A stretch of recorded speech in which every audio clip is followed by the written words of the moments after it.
నానా టైం ఎంత నానా? ఎంతంటే అక్కడ మస్తాన్ హోటల్ ఎంత బిజీగా ఉంటుంది తెలుసా? నేను అడిగిందని సమాన్ చెప్పు. టైం ఎంత? టైం 9:30. లోపలికి రా చెప్తా. టైం ఎంత చెప్పు నాన్న. 9:30. ఇంట్లో అమ్మ కష్టపడి వంట చేసేది టైం లేట్ అయితే 9:30 అయింది ఇంకా కాలేదు అంటావు. నువ్వు డబ్బులు ఇచ్చి కొనుక్కొచ్చేదానికి ఇంత లేట్ ఎందుకయింది? డబ్బులు ఇచ్చాడు అక్కడ నుంచోవద్దు. ఏమైంది తెచ్చా ఇంతకి? ఉల్లిపాయ దోశ ఒకటి, 2 సాదా dosa, wow, 1 plate bonda, 1 plate puri, మొత్తం కలిపి 120 రూపాయలు. 120 రూపాయలు బిల్ అయింది. ఏంది మా అడుగు నువ్వు కూడా. నేను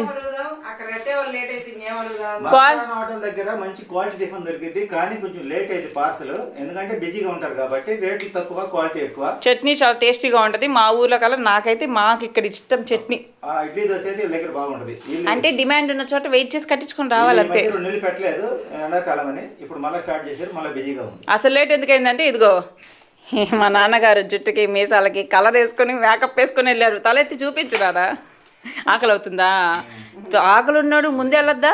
అక్కడ అరగంట నువ్వు నీకు తెలుసుగా అక్కడ వెయిట్ చేయాలని తెలిసినప్పుడు ముందెళ్ళు నాన్న అంటే ఏం నీకు ఆకలి అవుతుందా అన్నావు. ఇప్పుడు ఆత్రంగా తీసుకొని తింటున్నాడు.